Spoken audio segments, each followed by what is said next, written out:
John Van Raalte. John Van Raalte is an industrial hygienist and is currently Director of Industrial Hygiene Services at the Occupational and Environmental Health Center of Eastern New York, or OEHC, here in Albany. In fact, he's almost across the street. OEHC is a nonprofit referral clinic that covers 18 counties as part of the New York State network of occupational health clinics, assisting employers, associations, and unions in improving health and safety conditions and preventing on-the-job exposures and injuries is a primary goal of the health center. Mr. Van Raalte has done field surveys and trainings for many school districts, manufacturing companies, construction companies, and other employers. Indoor environmental quality, chemical hygiene, silica exposure, ergonomic problems, and prevention of many other workplace exposures and diseases is always the focus. Mr. Van Raalte received his master's degree in environmental health from the University of Cincinnati and was a senior field industrial hygienist with Oregon OSHA in Portland for 8 years, involved in OSHA enforcement of occupational health rules such as asbestos, lead, ergonomics, confined spaces, and fatality investigations in a wide variety of workplaces. We welcome John. Yeah, thank you very much, Mary and Karen. I'm happy to be here. We have a lot of time together. I hope it won't be just me talking. I know you have lots of issues, and I have to say this, it's my professional responsibility. Does anyone know what an industrial hygienist is? All right, very few. So it's an old, I guess I'd say older profession. It's from the early 20th century, and we really appeared because of a woman named Alice Hamilton. Anybody heard of Alice Hamilton? She was the first woman professor at Harvard, and so Ms. Hamilton, I guess we'd call her a genius, but she was working in industry. So anyway, World War I was a focus because you had all these people working with ammunition, and ammunition is toxic, and they were getting very sick, and they were getting killed building ships and so forth, so on, and she came in and tried to stop this. And anyway, she had quite a career and a very long life. She created the field of occupational health, industrial hygiene. And our credo is to anticipate, recognize, evaluate, and control occupational hazards. And it was always really focused on chemicals. So lead, arsenic, some of the things you're familiar with in your collections. It expanded over the years to include things like radiation, noise, vibration, mold, and we'll see in the program some even more modern things that you might be dealing with. I did include those because I wasn't sure what libraries would be represented. It turns out you're mostly either academic or public, like SUNY or educational, but do we have any public libraries here? Anybody? No, maybe not. So State library. State. Well, you're open to the public, I guess. Mm-hmm. Yes. Okay. So any public library, I guess this has become a big issue. Some of these new hazards, which, frankly, my profession is adapting to. And one of my old friends around here, who also started his career sort of with chemicals, is now doing nothing but opiates and opiate overdose. So times adapt, and we all have to adapt.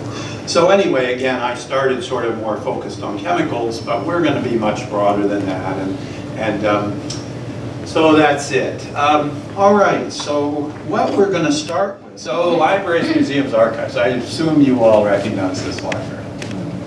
Right? It's the biggest in the world, is that it?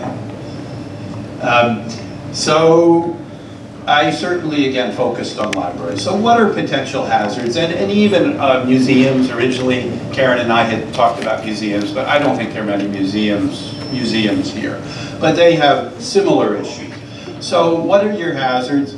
In our field, we sort of break the world up into health and safety. I'm not going to do that as rigidly today as, say, OSHA does, because these things blend in, and you folks are going to deal with both in your places of employment.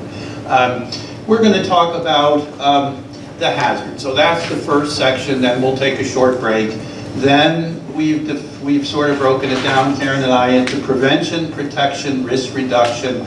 How do you comply and train and plan in your institutions, which is absolutely critical after you recognize the hazards. And then finally, creating the safety culture, which is not a new idea in terms of certainly OSHA and some other organizations that are involved in safety and health, but we're still hammering away trying to get employers to buy into this, and we'll talk about that.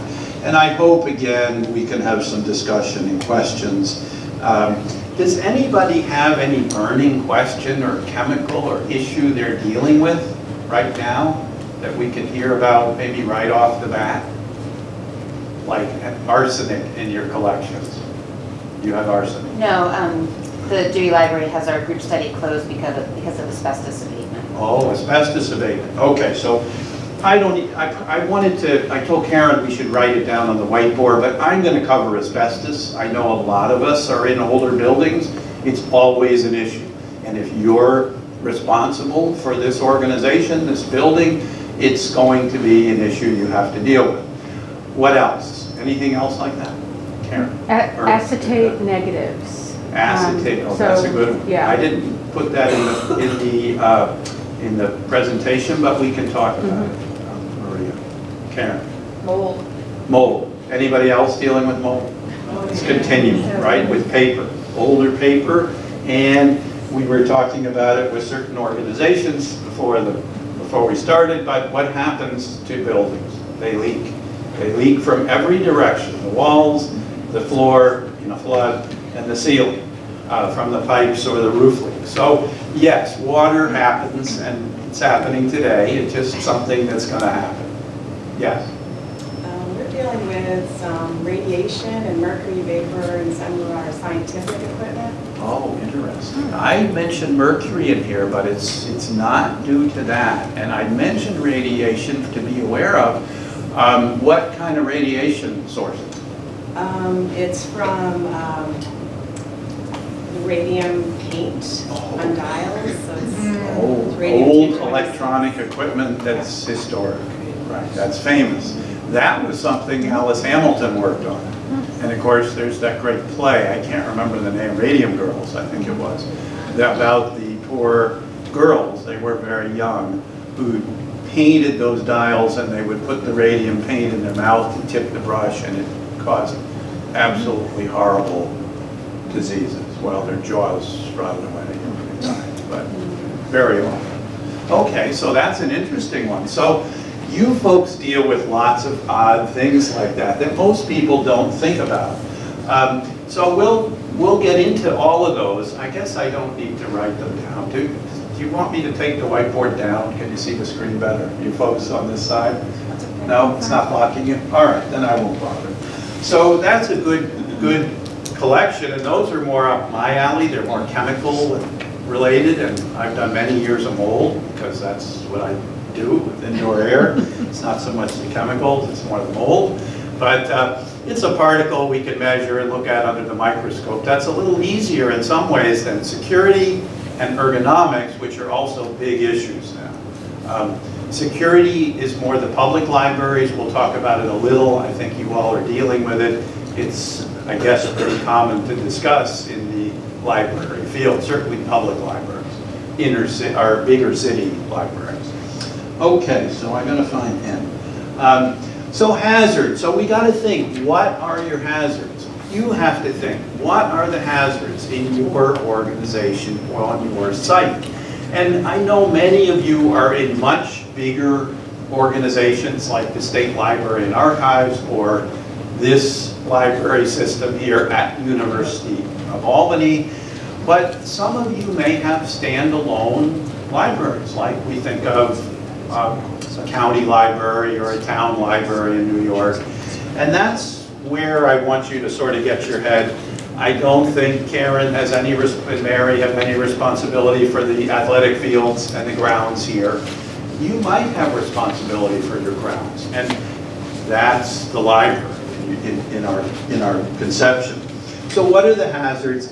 And what are so some of those hazards are very general. It's the slip, trip, fall on the ice, or the bad staircase going in. It's ergonomics of lifting when you're shelving books. These things are not unique to you. These things happen to people at supermarkets and warehouses and all around the world, really. We're dealing with slips, trips, falls. Now, what are specific for cultural organizations? That would be radium dials in old electronic equipment, because boy, industry has thrown all that stuff out 50 years ago. Who knows where it went? Radium never disappears. It hopefully is in a landfill somewhere, and it's very dispersed and diluted. But you folks have it in your collection. Oops, that's a concern. The mercury issue I found out about, which I didn't know, was that botanical samples that are pressed between books apparently used to be treated with mercuric oxide, no, chloride, mercuric chloride. And it turns out when you have those stacked in a cabinet in your library, it can release mercury vapor. Well, that's a big concern because it is a really potent toxin. It's regulated at very low levels, and you are a source of mercury in the library. That's a bad problem. So that's a very specific thing. Who else would have old botanical samples, but academic libraries, maybe in large libraries? Interesting. Okay, so specifics and general. So, of course, this is the classic, you don't have to look hard to find this, it's everywhere. I first met Maria, or when we first met, she told me that I was responsible for the destruction of a very valuable New York collection. It happened to be the records of lobotomies. It was down at Rockland Psych Center. And I went down there working for them to the old administration building, which was so old and so water damaged, they'd abandoned it. And it had a storeroom in the basement with literally I should have a picture of it, but a stream running through this room. And there were files on shelves growing mushroom. They were worse than this. And I said to them, this is simple. You have to just throw these out. And I will admit, I'm already sworn to HIPAA. Everybody know what HIPAA is? I work at a medical clinic. I can't talk about people's medical status and names of patients. I looked at some of these files. The guys had died in the 1930s. And I guess they had done the first lobotomies in the world. And this was a valuable collection. I told them, get a dumpster, use asbestos techniques, and dump all this stuff. And that's what they did. So I later heard about it from Maria. But that's how it goes. Funny, I don't remember. I do. Whatever. It's very hard to remediate this object, as you all know. It's expensive. If you can do it at all, it's going to be expensive. And you know, you have to think of the health of your employees when you're working with this. It's not trivial. Okay, so why worry about these issues? Well, I'll give you my perspective as someone who has been in the morgue watching workers who were alive in the morning being autopsied at 1 or 2 p.m. That was in Oregon. That's real. Then you have to deal with the family. That was on a Saturday that I saw that the first time, and I had to deal with the son on a Monday. Why did my dad die? You don't forget this stuff. So, you know, in my business, my wife works for the State Department of Health. All she does is fatality investigations under a federal program. It actually brings a lot of money into the state, but that's all she does. And I don't know how she doesn't get depressed doing it, but she's different than me. So we have accidents, injuries, diseases, and illnesses among your employees, and that is not something we want to deal with. When people get hurt or killed, it is not fun to be around. It's bad for them, it's bad for the coworkers, it's bad for the employer, it affects your mental health, and so forth, so on.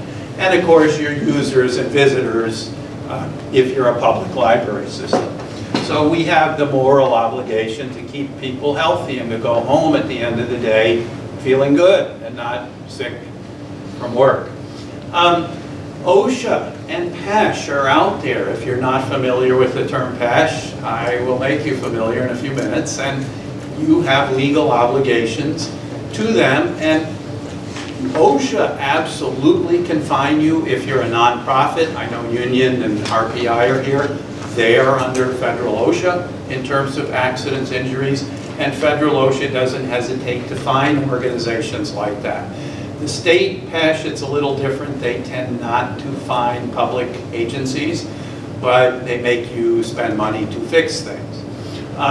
So that's one thing, legal. And then your reputation. When you do get somebody injured or hurt, or you get an OSHA fine, your reputation suffers, and we don't want that.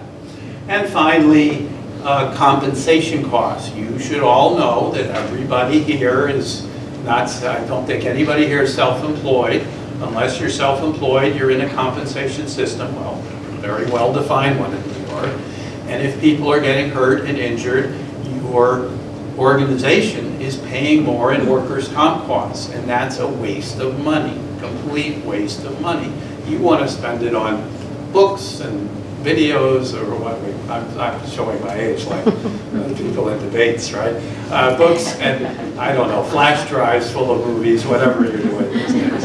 I know you can download into your machine, into your little tablet and this and that. So that's where you want your money to go. Benefits for your employees, wouldn't you rather pay better benefits and salary than have it go to some insurance company? Yes, of course you would. But when you start having claims, especially things like back claims for ergonomics that are very expensive, it's going to start showing up in the bottom line. And some of you, most of you, I think, are not the administrators, but believe me, you're paying if you have claims. That's the way the system works. So let's get into health hazards. That's my thing. And then we'll talk safety in a minute. What are these health hazards when we talk about the occupational environment? It has a very specific meaning, and this is it. And you do have this handout. You don't have to write this stuff down. Karen was very nice to make a colored copy. So the classic is all our chemical exposures. That's the asbestos, the mercury, the arsenic, and so forth. Ergonomic issues are health hazards. That's huge. That's your shoulders, your backs, your wrists, working on a computer all day, inputting, shelving books, doing the grounds maintenance. Again, if you're a county library and you hire a grounds, or you have custodians on staff that some of you may have to be responsible for. All these kinds of problems. The person coming from the parking lot in the winter and slips on the ice and hurts their knee or elbow. That's maybe an ergonomic injury, maybe a broken bone. But either way, it's a serious injury. Indoor environment, well, that's a big one. And I have been to several, well, I've been to several town libraries over the years on this issue. And it's a big one in every kind of office setting. We don't think about it much, but heat and cold and radiation are physical hazards, we call them, that are health hazards, can be. Generally not, but they can be. And again, radiation is a subtle one. I thought, certainly if you're big enough, like the Smithsonian or the Library of Congress, you start using X-rays to do interesting things with old documents. And we just heard about this. It was all over the news. Did anyone hear about what they were using? This really sophisticated, I think it was like a accelerator, proton beam or electron beam accelerator to read. Anybody remember what that was? It was like the Dead Sea Scrolls or something like this. The scroll was moldy and water damaged, and I think it was like petrified, but they could go in with this high energy beam and read the writing. It was Aramaic or something very, very old. I don't remember. Hieroglyphs. But they were all excited because they were going to be able to read this scroll. So I know they're out there. I don't think the county libraries have this kind of equipment, but Albany, do you have those? Do you do that kind of thing? No. How about the state library? Are you doing any of that? No. So it's Smithsonian and Library of Congress, maybe. Again, some of you may go on to work at these places. I hope you do. So radiation, probably not, but here we go with the radium dials. I sort of threw it out thinking that was crazy, radiation, but we heard about it already. Stress, fatigue, and shift work. Is that a problem in your library? I don't know. I don't know. I hope not. I think you folks have some of the, how can I put it, some of the better jobs out there in the whole world. I've seen in my profession a lot of bad jobs. I'm very glad I'm watching it. I don't have to do it, you know, in my career. But I always thought I like books, I like reading. I subscribe to 2 newspapers, several magazines. I don't like the internet for this stuff. So I like libraries. I thought that'd be a good job, a good place to work. But you'll see I have one fact about that that is very flattering to you folks, or good, I guess. So stress, fatigue, and shift work. Those are certainly problems at work. You hear about it all the time. And many of the jobs out there are more stressful today. I hope yours aren't.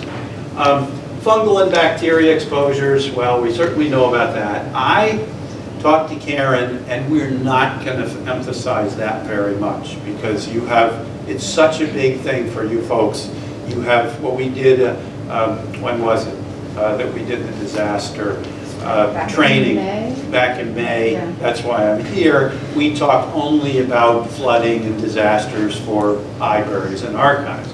So water damage is a big issue. Chemical hazard communication, that's a requirement by OSHA. Probably most of you haven't heard of that, but if you're an administrator and anybody works with chemicals, including the groundskeeper and the janitors, you need to be doing this. Hazmat, that's spills, which could include spilling diesel from your truck that shuttles materials around. Biohazards, that's the blood, body fluids in the restroom when people are, I don't know what. I hear about it in the big city libraries because I was reading up on this, fights, shooting up and discarding needles and so forth. It's a big issue now, again, for public libraries. And then the asbestos in the buildings. We heard about the other, which the radium dial is great, and that was all you folks brought up. There wasn't, does anybody have anything else? I don't think, yes. Nitrate. Oh, nitrate, that's right, and Maria brought that up. Yes, that's a big one. For those of you with old film, that nitrate is huge, and it's basically, it's a huge fire hazard. I wouldn't call it an explosive, but it becomes a major source of fires because it really wants to burn. When it deteriorates, which is very hard to prevent as with age, it wants to burn. And there have been some major fires, right, in archives and storage areas for film. We've lost a lot of these old films because of its deterioration. So we can bring that up. All right, we have a lot to talk about. So asbestos, and this is perfect. Somebody mentioned they're doing asbestos removal in the library. Obviously, some of you have very different size buildings. This building versus a small town library out in Schoharie County. But many buildings will undergo this. If your building was built before 1973, officially it could have asbestos. And I don't buy even that. I think the fact that asbestos was banned for building materials for the most part in 73 doesn't mean it ended in 73. Because if that construction company had a warehouse full of asbestos insulation, I'm just not so sure that anybody really cared in Schoharie County or wherever, Albany County, in 1973, and they would use it up. So I sort of take the late 70s as the end of asbestos. I just don't buy that, you know, on January 1st, 73, whenever it was, we were all much younger then, that they stopped using it. I don't buy that. I think there was quite a bit around and people were smearing it on. It was in thousands and thousands of products. Every type of product, wall, floor, insulation, you name it. Things that you can't think of or can't imagine it was in for building materials. And here's a key point that isn't in the program, but you may want to write it. We still have legal asbestos in this country. Now that's a travesty. That's a long political story. It should have been banned years ago. The Europeans and Japanese completely banned it. It is still legal to use asbestos in floor materials and roofing materials. Now, we're down to less than 1,000 tons of asbestos being imported into this country every year. I don't believe, and it should be zero, shouldn't be used. I don't believe they're still making flooring and roofing products that have it, but it isn't absolute 100% sure. So you may want to check when you do construction and make sure nobody's specifying or using asbestos-containing materials. We call it ACM. And in your libraries today, you have to remove this stuff. Do you have to remove it all the time? No. You have to remove it when you do renovation or repairs that disturb it, or if it's deteriorating. So what's generally done with it? Well, hopefully you've done a survey of your building. And that may not include breaking into the walls, because that's very expensive. It's destructive. We're just talking the stuff you can see and touch and feel. Certainly those get disturbed. I may paint it, I may cut a hole to put in a new electronic sensor in the room, right, maybe for smoke or fire, and now we're disturbing asbestos. I have to fix a pipe that has insulation on it. It's covered with its asbestos insulation. You have to prevent exposure. And under, again, our OSHA rules, if you order the plumber to fix that pipe and it has asbestos on it and it's your employee, you are responsible. Much of our vinyl tile flooring, especially the 12-inch squares, you're all familiar with those are VAT, vinyl asbestos tile. The rule says they have to be remediated properly.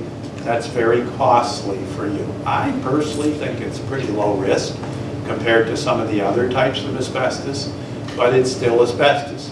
It's defined as VAT, it's defined as ACM, asbestos-containing material, if it has 1% or more asbestos in it. That's the legal definition of asbestos. Doesn't matter if it's 100% or 1%, it's asbestos. And it all has to be handled properly. So this happens when you do renovation. Yes, Karen? Can you tell us what the asbestos was used for, or why it was added to all these products? Oh, well, it was a miracle material. It was added, it was used in this country. The peak was about 400,000 tons a year in the 70s.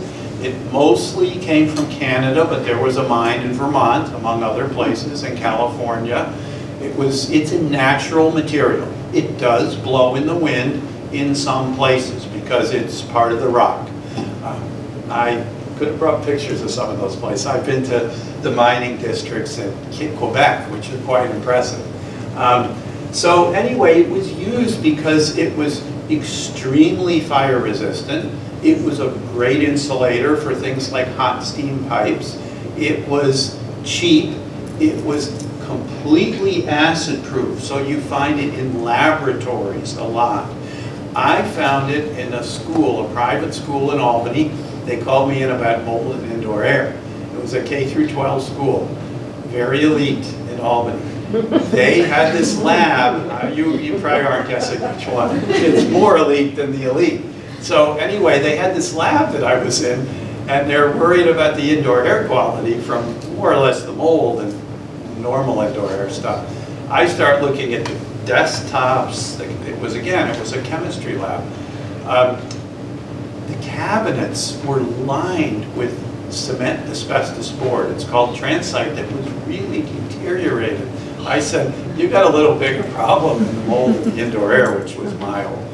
You got asbestos everywhere in here, and it's in bad shape. It's deteriorating.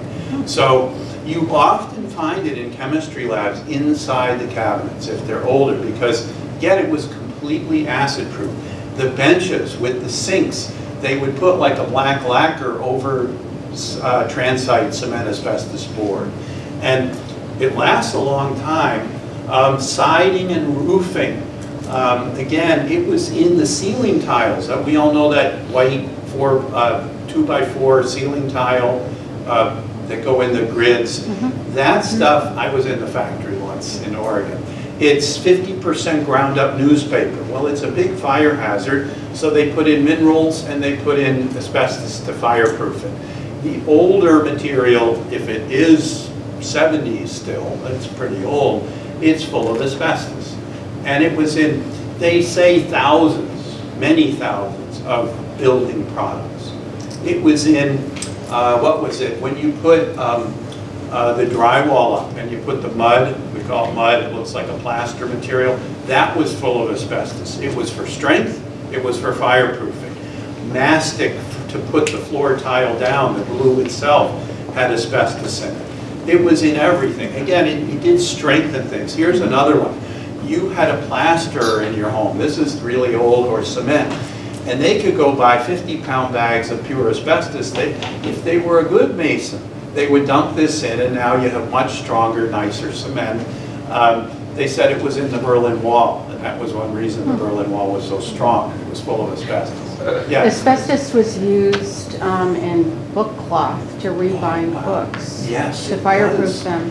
It was. And I've talked with a couple of libraries during my career that have had asbestos-bound books. Wow. It's more common in court libraries. I never heard of it in books. Yeah. I did hear of it in wallpaper. Yes. It was added to so many things because it was a fiber. It's like, you know, they made asbestos cloth, gloves for high temperature, touching things that are hot. So it can be woven. It was really a miracle material. The only problem is it kills you. It causes a lot of cancer, And remember, it gets very complicated. We probably need to move on from asbestos a little bit. But it's very complicated mineralogically. Anybody a mineralogist here, a geologist? There's 6 legal forms of asbestos that are different minerals. But it's arbitrary. There's several types that are even as bad or worse than those 6. One is erionite, it's called, that are natural. They blow in the wind in certain parts of the world. They are asbestiform, and they cause just as much or more cancer. This erionite is a big thing. If you drive on dirt roads, which there are a lot of if you've ever been to places like North Dakota, Wyoming, you are breathing in some of these fibers, and they could cause lung cancer or mesothelioma. But erionite is not legally asbestos. Tremolite is, it used to be considered an artifact that you never ran into, it wasn't put into products, but it contaminated vermiculite. Vermiculite is used as insulation in 50 million American homes. I owned a home with it. They're around here in Albany, all over the place. That stuff is like the worst cancer-causing agent there is. They only discovered that in 1999, that it was everywhere, and it was really bad news. It's called Libby, Montana. If you want to read a good book, it's called An Air That Kills, about the story of Libby, which again started in 1999. This is not ancient history. This is not Alice Hamilton. Hundreds of people have died in Libby, Montana because of this tremolite in the vermiculite. That vermiculite was shipped all over the country, including to Albany. The place it was shipped and distributed from is down on the waterfront in Albany where the boat launch is. It happens to be the DEC warehouse. It's ironic. But it's underneath the DEC warehouse. So what are safety hazards? Well, the number one thing for employers and for us, because it's a real fact of life for all of us, to keep yourself safe and your kids and your family, is slips, trips, falls. Now, when we think of falls, we think of construction. It's a huge issue in construction. It's the number one cause of death. And we think, well, these dramatic falls in New York City that has gotten a lot of attention, people falling, you know, whatever, you name the number of stories. But in fact, people are dying when they trip and fall, and we call it the same level. In other words, I trip on this yellow thing here that has the electrical lines going here, and I hit my head. And you may think that doesn't happen. It just happened in Ellesmere to a cardiologist who was a very revered guy in Bethlehem. I say Ellesmere. We work with the Ellesmere Fire Department. He was on the Ellesmere Fire Department. This was 2 weeks ago. He fell at home and hit his head and expired. It was very sad. He was a cardiologist and a fire department member. So this is something that happens at work, at home. It really happens a lot more than you think. Now, most of the time you break your elbow, your wrist, your hip. You don't hit your head and die. But it happens. So we need to think about our, OSHA's awful. OSHA has the most archaic and kind of convoluted terminology. They call it walking working surfaces. That includes guardrails, access, all the places we walk and move about. But I guess we could say floors. That's a more common term. Floors, entryways. But you really want to think about this. Stairs. Stairs are very hazardous. Snow removal. I don't like using salt, but I guess we have to here to keep people safe in the parking lot. If they fall in the parking lot, that's still at work if they're entering or exiting the building. And they can get badly hurt. Again, broken wrists, broken elbows, broken hips, broken knees. You know what happens. So it's the #1 hazard, other than ergonomics, all around the world. So it applies to your libraries and cultural organizations. Then we have the more mechanical stuff that, again, is straightforward, but everything electrical in your building is a hazard if you're working on it or somehow it gets loose, right? Electricity gets loose, causes fires, shocks people. Not your patrons, generally, not your employees who work with the books, but your maintenance people, right? So that's an issue. Machine safety, well, that's the pumps and the HVAC fans. Again, most of you don't get into it, but if you're responsible for a building, these are real issues. Ladders, forklifts. Some libraries are big enough, I assume the archives must have forklifts, right? So some places are big enough. Most of you aren't that have forklifts. But you may have a van, you may have a truck. Vehicles are very dangerous. If you have a driver driving, by its nature, I think we all know this, it's very hazardous. So what can we do to reduce these hazards? Fires, emergency response, first aid. Do your patrons have heart attacks? Well, of course, they might. Do we have AEDs? Do we have to train people for that? Yes. Do we have other types of first aid incidents? Yes, people get caught, bad things happen, so forth, so on. And fires anywhere, whether home or work, we're always concerned about fire. Fire is very hazardous and starts any number of ways. Now we got to worry about your phones and your computers, right? These lithium batteries. If you've ever seen the videos of what they do, and they do it, it happens. It's not that unusual. Apple products, Samsung products, these batteries fail. None are perfect, there are billions of them out there. They fail and they cause really serious fires. Then we have this new stuff, which I don't think 10, 20 years ago anybody would mention at a library conference for safety, but certainly in the city libraries and maybe your county and town libraries, this is a real issue. Violence and abuse from patrons. I know I still go back to Portland quite a bit, the Portland Public Library, this whole thing with the homeless and drug use in the library is huge. I know a librarian out there, huge issue. So this is a big deal.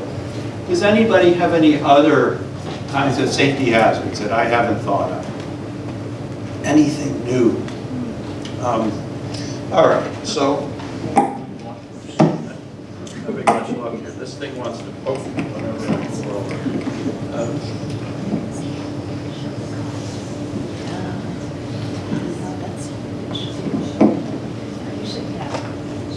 John?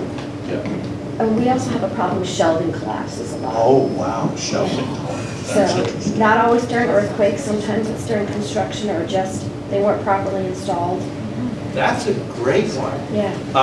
So earthquake, I know a little about this. It's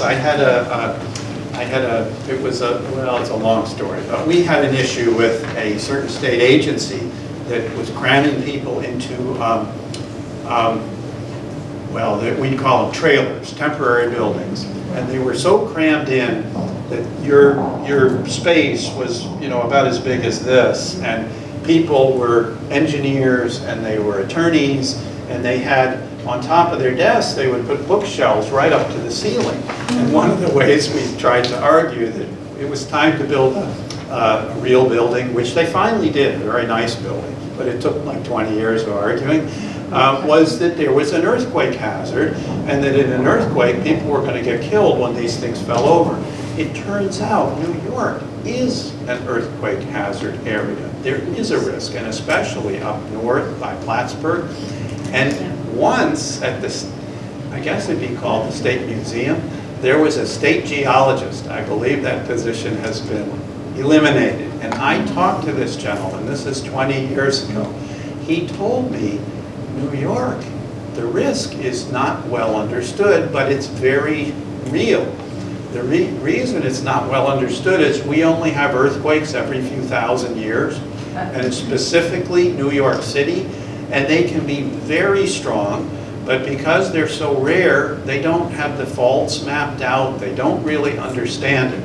California, there's constant movement, and they can hear the faults, listen for the faults. So anyway, it is a risk. That would be more an engineering issue, and I know in warehouses, they have steel racking systems. That's a big concern there too, that these racks get overloaded and can collapse, and again, people can get hurt badly.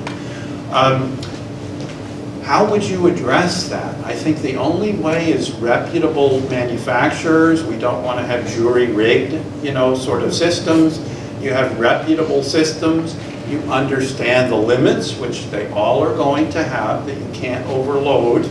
And that, again, it's a training thing that you're going to have to train your folks who use these things, reshelve books, and so that there are limits and that you need to be cautious. What else has been an issue with it? What did you do to address it?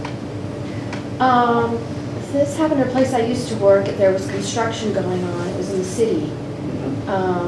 And the vibration over time, whatever was holding the shelves came loose, it all collapsed. You have subways running under places like New York Public. There's a subway that runs under, Right.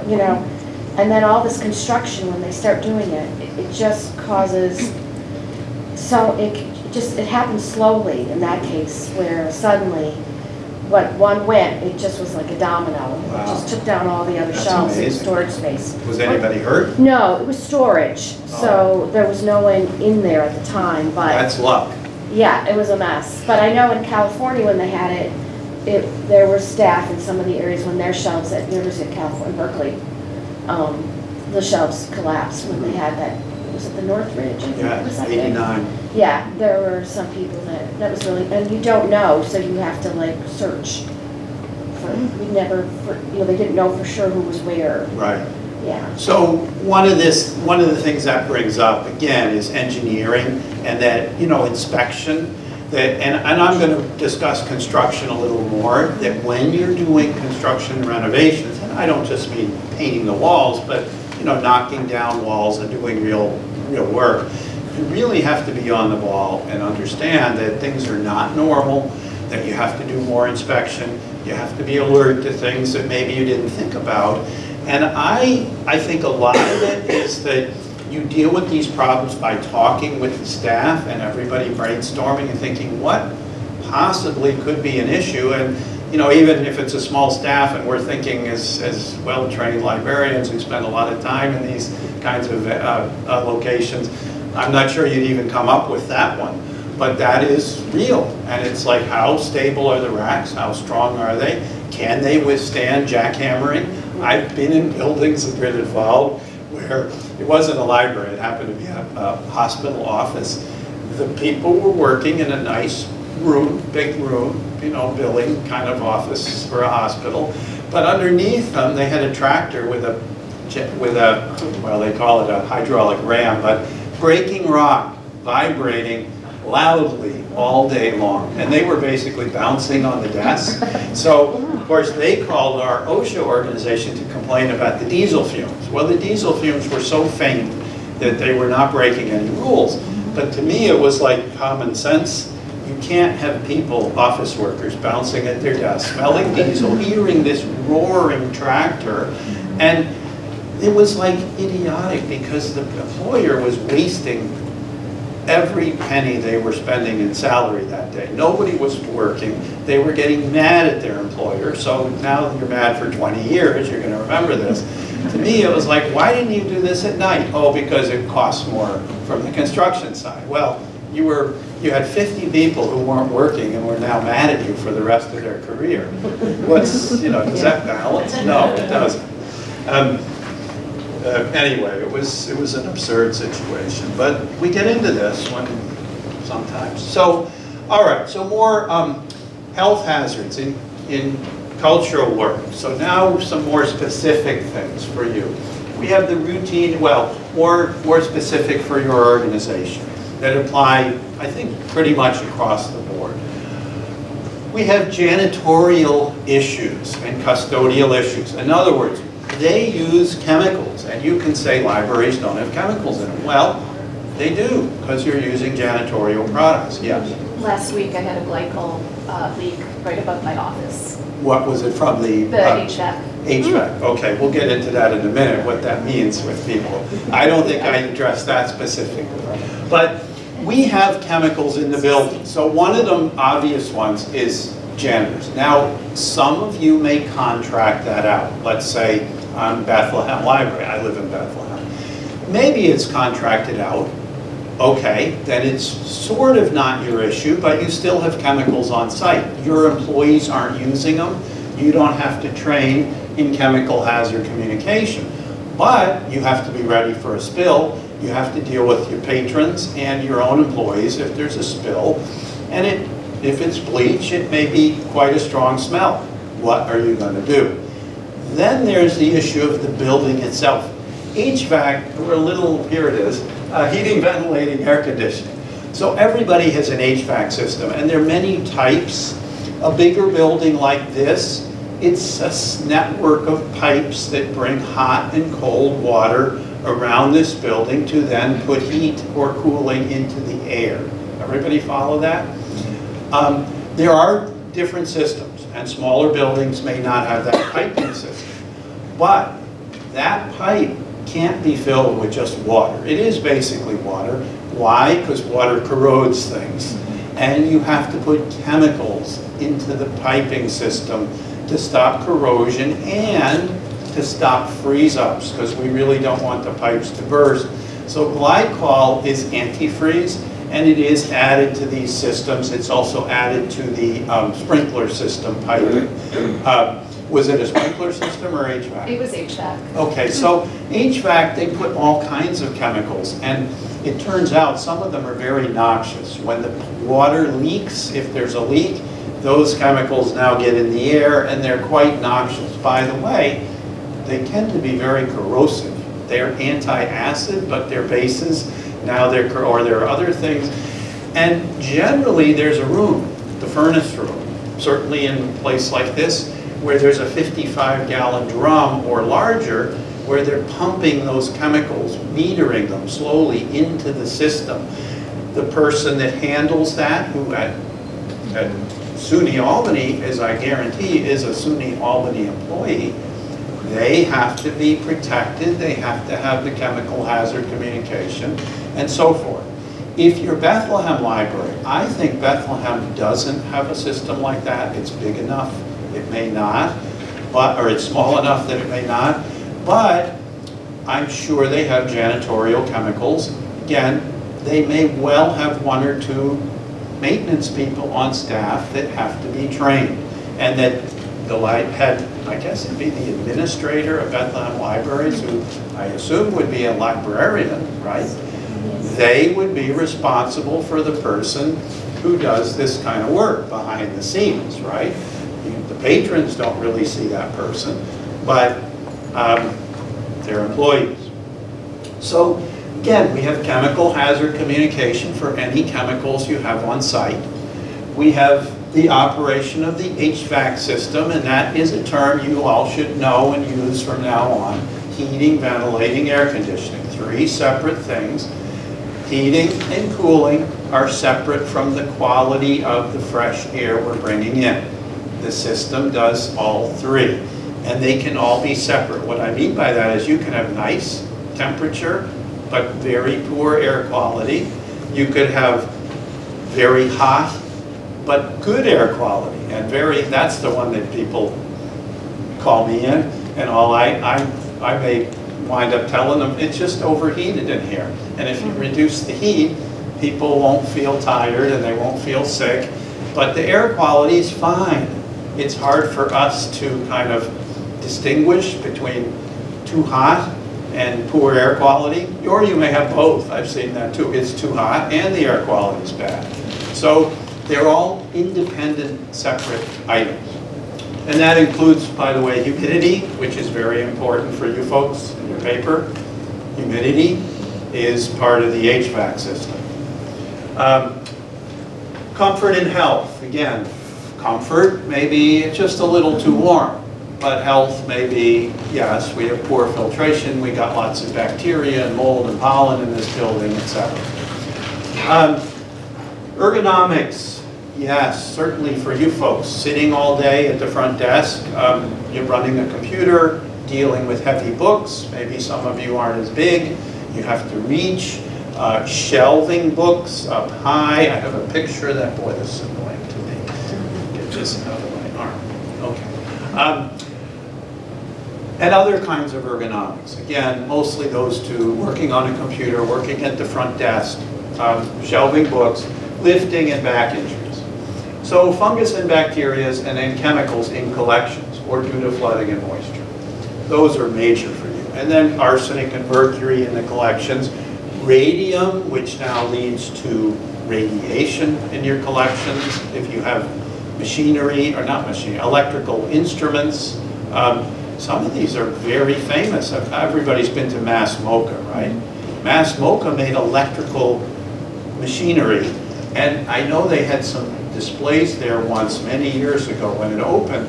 They made parts that went into the atom bomb, and they had a display of some of that as instrumentation.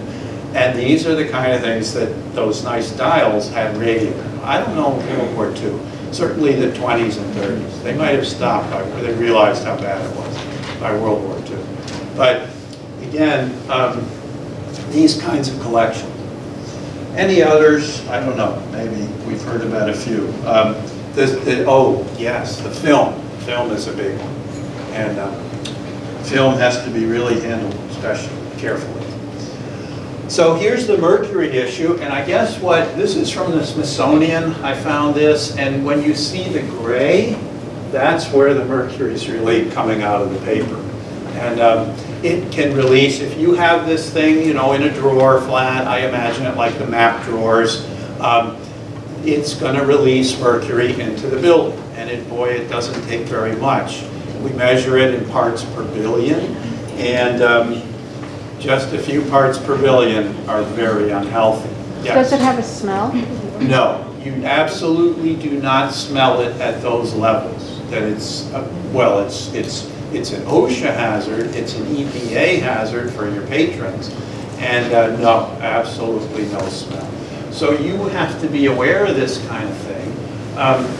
This says Herb, U.S. National Museum, which I assume became the Smithsonian, and it's dated, I think, 1857. No, and it may have been, that's too late for Lewis and Clark, but the point is it may be something extremely valuable, but you're going to have to deal with it properly. There's a way to store it that may be safe, but you better be aware of it and you better handle it properly.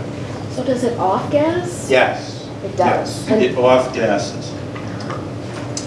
All right, ergonomics. Anybody have a library? Yes.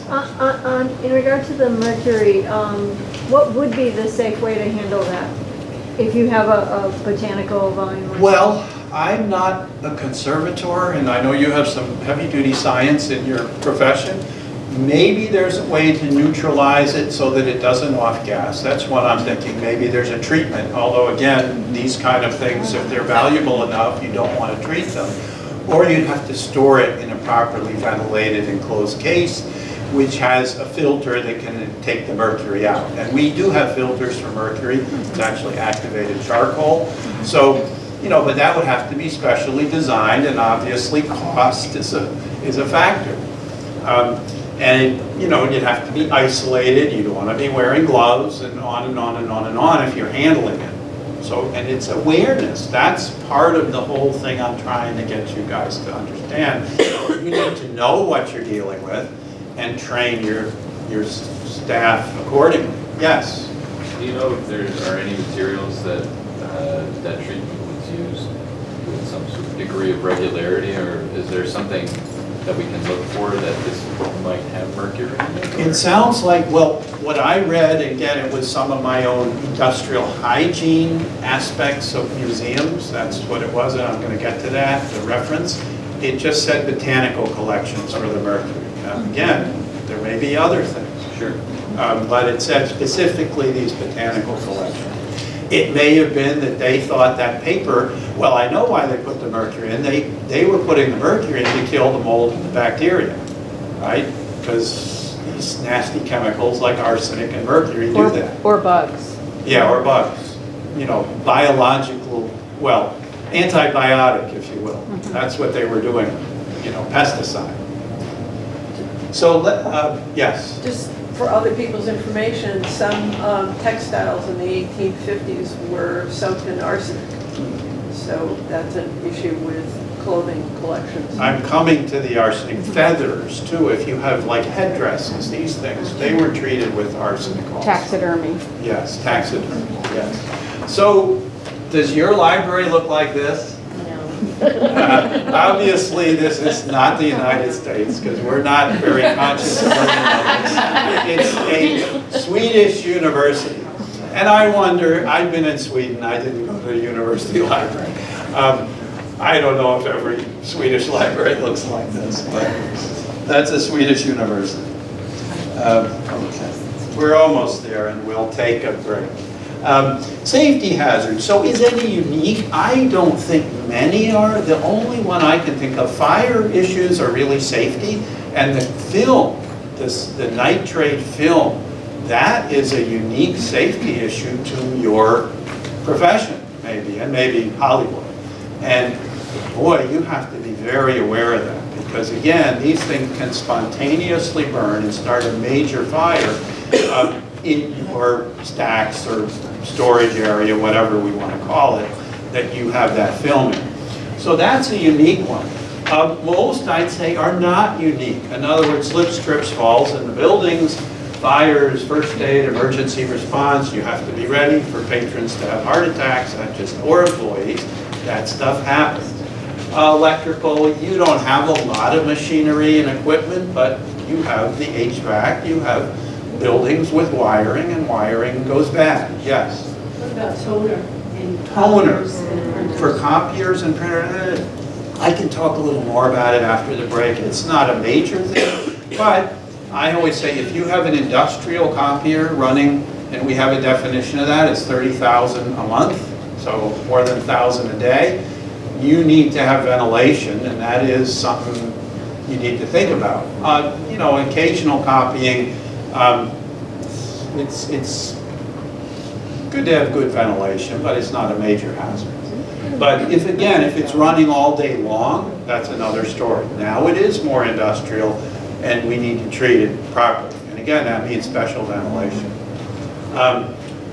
Maintenance in your workshops. Okay, so some of you are institutions that build cases. Certainly the museum and library are, the State Museum. You have craft workers, carpenters, and so forth, who are doing industrial work. So that becomes an issue.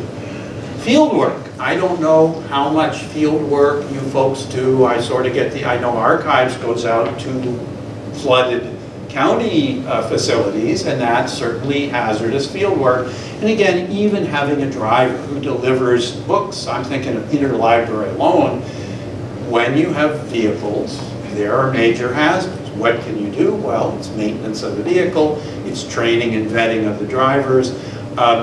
I think most people, I know my wife at the state and me, when our organization, we decided one thing the employer is going to do for us is give us the 3-year, every 3 years you get that defensive driving course. That's on the employer because driving's part of our job. What else can you do? Again, I think training and vetting your driver, making sure, they're not reckless and have lots of violations. That's an obligation that you're doing to protect the public and your own liability. So vehicle safety, heating, cold, that's again for field work. Let's get quick. Can we do more than be alert? We don't like this in the safety field, in my field. We don't want to see a sign like this because we want to do more than just be alert. That's meaningless, right? Be alert. Well, people get tired. They had a fight with somebody in their family this morning, so they're preoccupied. They're not alert. They're thinking about they're emotional and they're thinking about the fight with their kid, this morning on the way to school. That's human. So we need to do more than be alert. And there are things we can do rationally. We can keep the floors dry. We can warn people and put cones up if they do get wet. There's lots of things we can do beyond being alert. All right. What are your specific hazards? Well, water damage, old objects preserved with arsenic, other heavy metals. The King Tut's tomb, I don't know if you know about this, but some of the guys who discovered it went in there and there was a lot of mold. It's a type of aspergillus, and they died because of the exposures in that tomb. So, yeah, there are real hazards out there. Vehicle safety, drivers, we just talked about. And asbestos, we talked about that. Lead paint, that's another big one. We didn't mention yet. Lead paint in your building. It's only a problem when you do renovation and construction, or it's peeling and you're repainting. Do your employees access roofs, landings? These are the serious fall risks. I'm falling off the roof because I was up there roofing or doing maintenance. Area lifts, that they certainly use in the State Museum and other big museums. I don't think you use that much in most of your libraries. You may be New York City Public though, and you may have area lifts just to change light bulbs.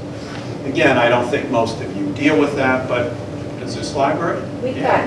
got got very it. tall ladders in our compact storage. Yes, so these are the kind of industrial common hazards that you need to be aware of, again, if you're working at these sites. Fabricating exhibits, we mentioned this, and pest control. So all kinds of preservation chemicals, pesticides, these are hazardous by nature. Facilities, electrical panels. There's all kinds of rules now for servicing high voltage electrical panels, meaning 220 and up, but especially 480. That would be a bigger building. You have to dress like you're going to the moon to service these panels because of the risk of arc flashing. Grounds maintenance. So this could be a smaller library. You do your own grounds maintenance. You don't contract it out. And there are rules. Do you have boilers and heaters, renovation, lots of health and safety issues. So here's your typical smaller or medium-sized building, heating, ventilating, air conditioning unit. It's up on the roof. We call it a package unit. I like to go inspect these when I'm doing indoor air surveys. By definition, we have to go on the roof, which is a hazard. As it happens, as long as you stay back from the roof edge, you're legal if there's no fall protection. But if you go right to the roof edge, even on a flat roof, you must have either a guardrail or have a lifeline. So we don't want to do that. But are your people aware of that? Are they safe out there? Custodial care. You got to have a chemical hazard communication program for any chemical use. So if you're doing serious preservation work, you're going to train those folks. But I'm thinking like, again, a smaller community library or smaller university library. you still have to train any employees that are handling chemicals, which may be the janitors and the HVAC. There are 5 elements. Anybody interested in those elements? Inventory. What are the chemicals? You have to have a written plan according to OSHA. You can get that from OSHA, fill in the blanks. It assigns responsibility for the chemical hazard communication plan. So you don't put in names, but you put in job titles. That's 2. You have to have something called the SDS, safety data sheets, for every chemical. That comes from the supplier. You must have them on hand. They can be electronic, you don't have to be paper, but you have to have them available. If the janitors work at night and there are no computers working, because maybe you don't want them to do nefarious things with the computer, then you better have the paper available. Okay? So as long as they can either see the, this is for a spill. They need those data sheets to know what to do in a spill. They have to be available. So it's either computer or paper, but they have to be immediately accessible. You have to label the chemicals, like this is on the barrels. Well, they come labeled, so just don't rip them off. But if they do get ripped off, you need to relabel. And I think that's all 5. Oh, the most important is you have to train the people who use the chemicals. And they need to know the basic hazards and how to protect themselves. That's the 5 elements. And that's OSHA and PESH. You've got to ensure proper personal protective equipment is available. That's your gloves, your goggles. Air contaminants are controlled. In other words, floor stripping is famous. When you strip the floors, it's very strong chemicals. It'll reek and drive people out of the building. So when would we do it? Well, hopefully at night, and we don't do it very often. If you follow the rules with the new chemicals, floor strippers, well, some people get overzealous and they want to do it, every 2 weeks so the floor looks perfect, and we would say, no, you don't do that. The manufacturers say you do it like once every 2 years, and then you maintain that coating properly. You don't have to strip it every 2 weeks. But it's a big issue in the state, and it's partly, I dealt with it in the state because in the prisons they were training the guys to do this.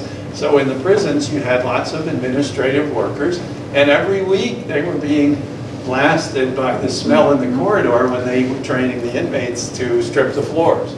Well, that's not how it's supposed to be done. So anyway, janitorial supplies. These are chemicals according to OSHA. Collections. Libraries may have old books, arsenic and leather, textiles, formalin. You may have samples of frogs and snakes that were historical and collected. I know universities have these. I know Union had them because I saw them in your science building when they had the issue, the little issue. And I've seen them in Oneonta and other schools. You have historical collections. That formalin is safe if it's sealed in a jar. But if it gets loose, which it might in say an accident or an earthquake, now you got a big issue in your building. Other botanical, the botanical, elemental mercury, taxidermy, chemical hazards. We're really, I think we're almost done, right? We almost done? Well, I thought at some point you could maybe just give people 5 or 10 minutes Yeah. and then we could take a little longer break later. Okay, why don't we take a shorter break now? Not to wait it out. We Oh, have recirculating. organic filter. Okay.